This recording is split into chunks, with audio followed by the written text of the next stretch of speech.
here is singer-songwriter, broadcaster, audio-video artist, entertainment agent, and your host. It's the master storyteller himself, James Kevin O'Connor. Hey everybody, welcome back to Podcasting Your Global Career. For those of you who are new to this space, my job is to uncover the best of the best authors, speakers, thought leaders, singer-songwriters from around the world and present them to you. It's what we do. Hey, welcome to the Dharmic Evolution Podcast, and I am delighted to have Chelsea Talamantes today. Chelsea, Hi. Welcome to the show. Thank you so much for having me. Yeah, it's awesome that we're having this great time out here in Salt Lake City with the Pantheon Group, and it's a podcast festival. Right? Yeah, it is. Yeah. A little calmer than some other festivals. Yeah, But... I'll tell you. So you're known as a Little Rebel, right? Oh, of course. Yeah, I love it. So tell me about your world. You're a visionary. You're a coach. You help people. Tell us how it all started.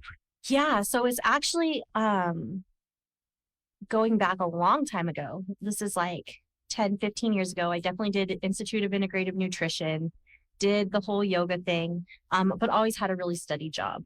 So study as in accounting. Oh, okay. So I know that's kind of boring, but through accounting, I ended up at an advertising agency and just fell in love with everything that was happening there. COVID hit. Nobody was really taking me seriously that we needed to go digital. So I decided to go digital on my own. So actually, I do coach the coaches that I work with through kind of making sure that they have a strong offer, that believing in yourself is huge, but I actually do the marketing for coaches. So I build out their funnels, I build out their email sequences, their text message sequences, all of their ad campaigns, their social media calendars. I give them this full, beautiful ecosystem built out for them. So it's done for you, but it's also, we spend a month together really making sure that you're in the right place so that when I go to do it for you, it's ready to be launched and right. in the right space. You're the answer to a dream, you know? I've heard. Yeah, because all the things you just described they're very daunting tasks. They are. You know, I've been through all of them, man. It's a grind. Coaches need to be focused on coaching. Yeah. You guys don't need to be worried about what you're doing as far as like funnel building or any of that stuff, right? Like you don't need to necessarily, it's the same as any business owner, right? A doctor doesn't need to spend his time learning about marketing. He should have somebody to help him market. Yeah. You guys are doctors of minds and doctors of souls in what you're doing with coaching. You should be focused on how do I make people, how do I get people their results and let us get you seen so that you can work with those people. Yeah. It's a waste. I think it's a waste of a coach's time to just try to be an influencer. So let me back up to accounting. So how did you get connected to accounting? I was 17 and my cousin said, hey, my bookkeeper needs an assistant. Oh, okay. It's that easy. Right? It was that easy. Yeah. So did the numbers finally get to you, or did you feel it was just too boring for you, or you just felt you had something else inside? It was the boring. Yeah. It was the, I always wanted to write. I always was trying to figure out coaching on the side. I always, I even came in years ago into a company as a marketing assistant and then saw their books were a wreck. So somehow ended up back in accounting by saying, can I fix those for you?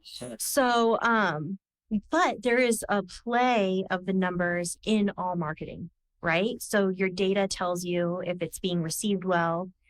So there's a back end where it kind of can bleed into it. Yeah. But then now it gets to be fun and creative and I get to speak for people and help them get seen and do all that other fun stuff. And it's not just a spreadsheet. Yeah. I was the cash flow queen at the job my last accounting job where cash flow was my biggest thing, making sure that it was intact. Yeah. But it just wasn't for me. You find that a lot of entrepreneurs just forget to bill or yeah. That's a big thing. If you want to get paid, you have to send out invoices. Yeah. And I think that I've heard recently somebody say there's a vulnerability in billing out. There's almost a vulnerability for some coaches where it's they have a hard time receiving. Yeah. And so there's kind of that little thing inside of them that has a hard time like billing out for themselves. Yeah. And sometimes it's really nice to have someone who can bill out for you. Yeah. Because then it's kind of like you remove that piece from your client relationship. Your client doesn't pay the bill right on time. You're not the one that has to go, hey, you guys haven't paid yet. You have somebody else that's like, hey, I'm collecting on his behalf. Yeah. It's always easy. Yeah, it is. It's a lot like the coaching space when you have somebody setting up opportunities for you. Yeah. You know, you have to be warmed up. In Yeah. other words, you can't just, it's very, very difficult to go in cold Mhm. and sell somebody something with, you just came out of left field. I don't even know you. I don't know anything about you. Right. And I'm here to close a coaching deal with you. Yeah. It doesn't work very well. But Yeah.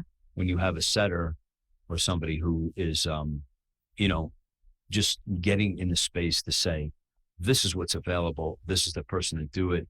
That's doing it for you. I'm Mhm. talking them up and giving you the resume. Right. Then you come in, it's a lot warmer of an opportunity. Absolutely. And I think that it's hard for coaches going back to marketing. There's a lot of coaches who aren't coaching, but calling themselves coaches. Yeah. So there's a lot of noise in the coaching market, and you really kind of have to prove yourself at this point to say like, hey, I actually do care and I really will get you results. And, you know, but I'm not fully responsible for your results. You have to like take the action that I give you. Like, it can't just be like, we're amped up and we get on the call and then you go off and nothing happens. Yeah. It's a partnership. Yeah. So when Yeah. you started this, Chelsea, did you start it as a coach first? Mm-mm. So you just went right into helping coaches or Yeah. helping develop coaches to coach. Yeah. So Yeah. I had the coaching experience from years ago. Right.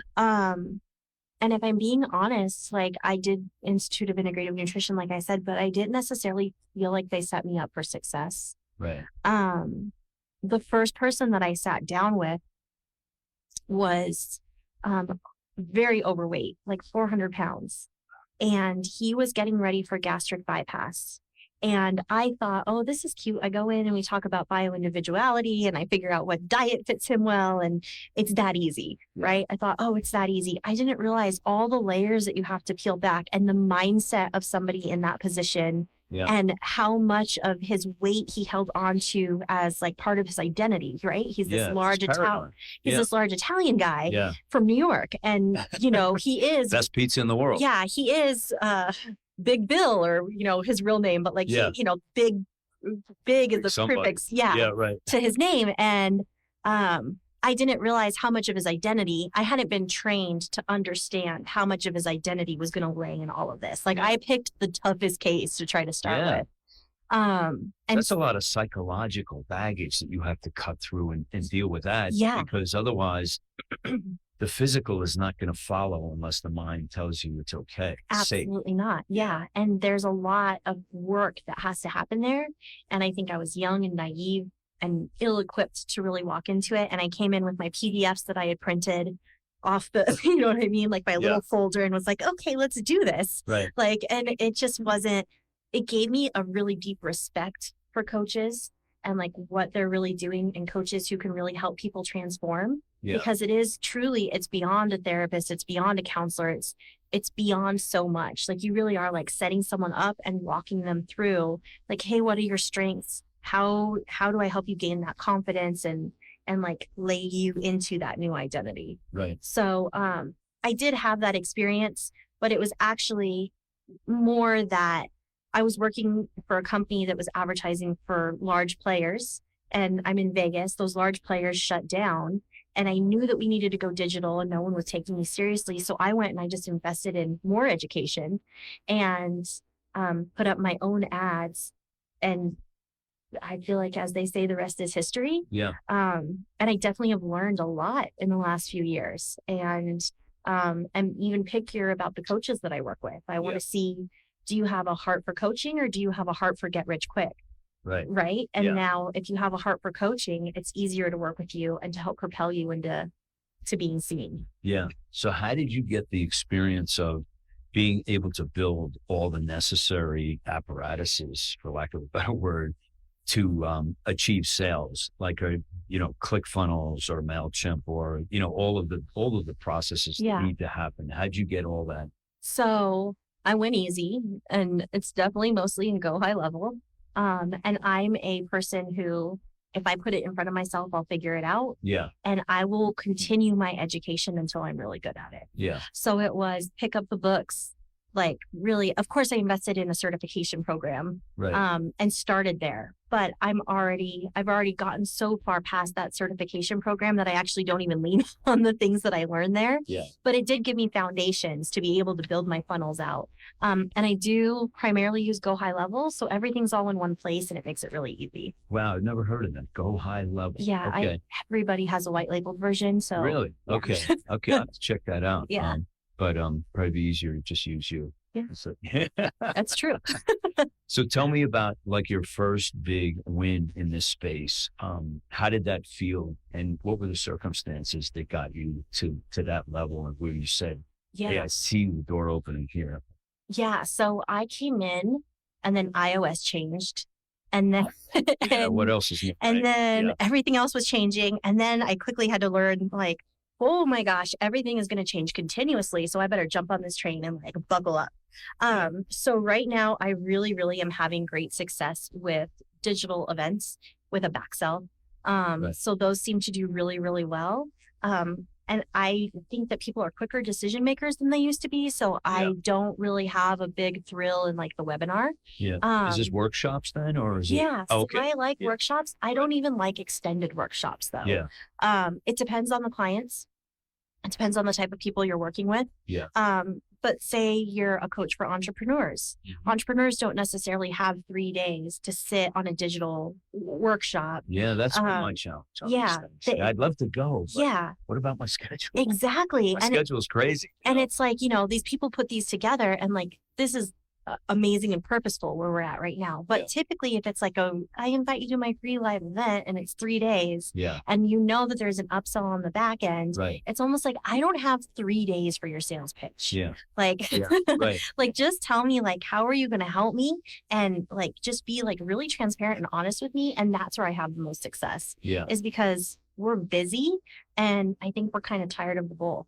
So it's kind of like, just deliver it to me and be transparent, but like, let me know like what it is. Yeah. Or let's have a conversation. I have great success with book a call funnels, and just being able to pick up the phone, but then you have to have it in mind. Either you have somebody really great in place to answer those phone calls for you, or you get slammed and you have 40 hours of calls yourself. Yeah. And that's a little bit difficult. So it's really seeing what does your audience respond well to, and then where do we put you? And a story I've told 100 times on this is I even have people where I'll find their audiences reading magazines. So let's get you in print. Yeah. Or you know what I'm saying? Yeah. It's what does your audience want? Where are their eyeballs and where is their mind? Yeah. And then let's slip right in front of that. So am I understanding that you will be like the call setter? Do you do that? You don't do that. No. Okay. Yeah. Okay. So, Yeah. So if I set up a book a call funnel, it's going to go to your team. oh, gotcha. Okay. Yeah. Right. Yeah. So those are pretty effective. Yeah. Yeah. Yeah. Tell me about live events. You're in Las Vegas, right? I am. Yeah. Yeah. Have you done any, like, since everybody's finally coming up like the groundhogs, we're all like looking out, hey, it's safe out here. Have you done any live events like since we're, One, but in South Carolina. oh, okay. Yeah. And how was that? Very successful. Yeah. Yeah. Do you like the live events? Is it something that you really get jazzed up I for? love it. Yeah. I love Okay. it. Yeah. Most people have that reaction that Yeah. there's something about the human connection that it almost died in us for a couple of years. Yeah. It was like so suppressed that it was almost like we forgot it. And now it's like even being here and just having like physical contact with people and Yes. learning about their stories is Yeah. wonderful. There's Yeah. nothing like, I mean, if I were sitting with you on Zoom, we're not really looking at each other in the eyes. We're not Yeah. like within each other's space, right? Right. It's still a screen. Yeah. And I almost feel like it makes us even more disassociated with each other to Right. just stay in that realm, right? Yeah. Everything's so fast. TikTok's fast. Instagram's fast. Yeah. It just And you feel like becomes you're, part of the noise. I know, it's almost like you're on a busy New York subway. Something, Yeah. the feeling is like, it's just like it's a blur. It's And exhausting. it's so fast, and you can't grip anything. Mhm. It's all so slippery. Yeah. Why don't you give us your website right now so we can get, or the best place for people to contact you and connect with you? Yeah. So it's not up today, but it will be by the time everybody listens. Podcast.chelseacatherine.com will probably be the easiest for them to get a hold of. I like that. Yeah. Podcast.Chelsea. Make something Catherine. special just for the Now, listeners. is Catherine with a K? Kathryn. I got that vision as soon as you said it. Yeah. So we will have this, of course, in the show notes for everybody to connect with you. So let's talk about your best person. You said you coach the coaches. How do you reach the best people for you? Because what you said, I really appreciate that not everybody is a fit for you. And I think that's where the rubber really meets the road when you're really in front of your brand and you're good at what you do. You recognize that you're just not out there selling to every Tom, Dick, and Harry that comes down the street. Yeah. And there's so many layers to that, right? And this can be coaches or services. So this isn't just me. Right. But say you are a newer coach in a space or you're a newer service and you're just trying to make that sale because you want that money in your bank account and you want to feel like you made that sale. Right. So you kind of like arm wrestle someone into doing it, right? Like you're a little pushier with that sale. You're a little bit like, I'm sure you've even heard people be like, if you want this bad enough, go sell your couch. Or like, there's things in your house you can go sell if you want this bad enough because your life's going to be elevated. Yeah. Okay, fair. So now this person just did that, but they really don't have the money to keep investing in their marketing. And now they're resentful because you didn't just get them results within 24 hours. Right. Why would you want to work with resentful people that you strong-armed into working with you? You want this to be like this beautiful, natural thing. Right. And nothing happens in 24 hours in the coaching space. You need months, really, to do anything meaningful. It's so true. You need preparation and planning. So I say 3 things when I get on a call with somebody. And the first thing I always say is this is to see if we're a good working fit. We have clients that we love and we love our clients. We want to make sure we can give you everything. We are a small team, so we don't just take endless amount of clients. So the questions that I'm going to ask are partly to see if we're a good working fit together. Right. And then, if they're just trying to get rich quick or they don't have something that I feel like I can ethically get behind or, some different things like that, then I'll just say, you know what, I'm so sorry. I'm not the best marketer for you, but I can recommend you to somebody who I do think would be a better fit. Right. And then if there is somebody that's in that space that I know of that might be more aligned with them, I can just pass that on and then no one loses business. Someone else still benefits out of it. Yeah. And it's ended up me taking that stance. Yes, I don't always make the same sales that I used to, but I feel like the quality of relationship that I have with the people that I work with is so much stronger. Yeah. And it's worth it. I've seen some of your wonderful testimonials on YouTube. Thank you. Yeah, just Google Chelsea's name, check it out, or just go to YouTube, which is a great search engine, and you can check those out, put a name in there. Tell me about your 3 little boys. Wild, and wilder. How old? 18 months, 3 years, and 5. Wow, you got your hands full, girl. No kidding. No kidding. It is fun, but it's wild. And I think that I am like dead asleep the second my head hits the pillow every night. You got them at the perfect spacing of adrenaline, and 3 boys too together. I'm one of 7 and only 1 girl in the family. All a year and a half apart, and gosh. You know what that's like. It was like the Wild West growing up. Oh my gosh, your mom, how is she? She's passed now, but she was the best. Yeah. She was Superwoman. She just had such energy. She was crazy. It's really good. Excuse me, let me just get some water. So kids are such a blessing. They are. What's your favorite part of the day besides your head? I was going to say, does bedtime count? I think dinner time. Yeah. Because in all the chaos, we still take dinner time really seriously. Yeah. So I try to make sure that we have a really awesome dinner tonight or, every night. We all sit at the table. We all make sure that we spend that time together. No TV? No TV at dinner time. Oh, right. No way. Yeah, good. Yeah. And more times than not, if I see that TV on or someone try to sneak it on, I'm like, is it warm outside? Yeah. Is it too cold for you to put a coat on and get out? Yeah. So it's been kind of, dealt to us that the TV is a necessary part of our life.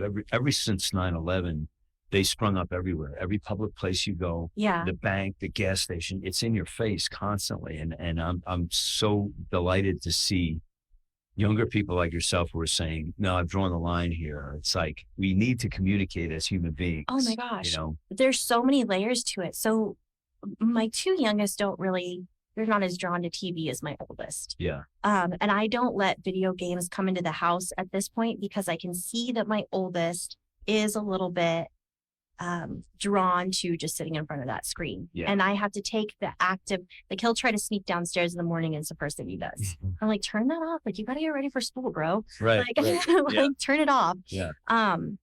The days that I'm super busy and maybe don't have a babysitter and the TV is on more than it should be, my oldest has the worst attitude.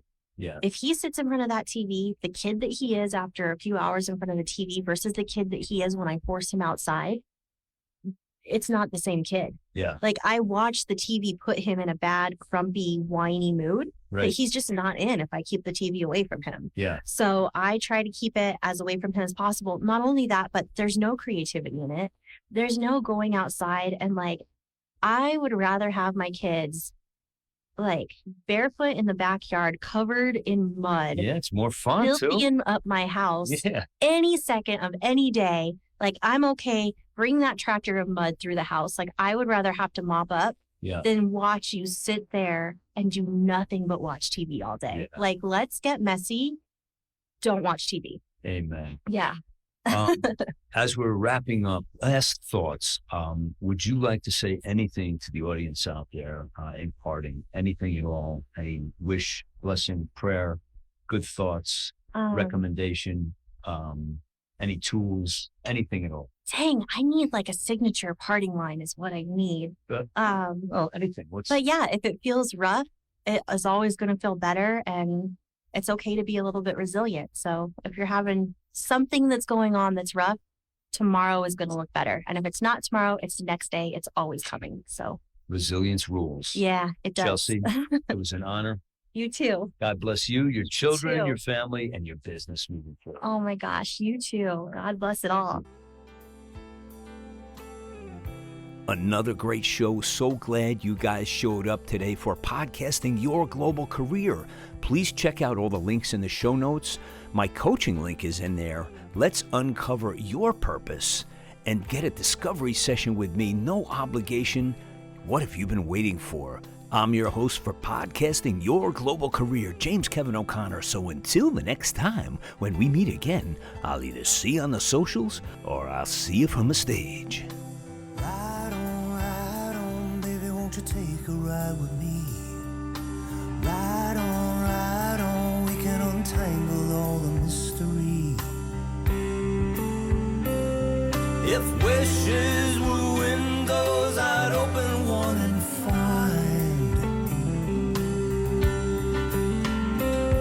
that freedom is really a simple state of mind. So ride on, baby, won't you take a ride with me? Ride on, we can untangle all the mystery. Ride on, baby, you and I can find the key. Ride on, we can unlock each other's destiny.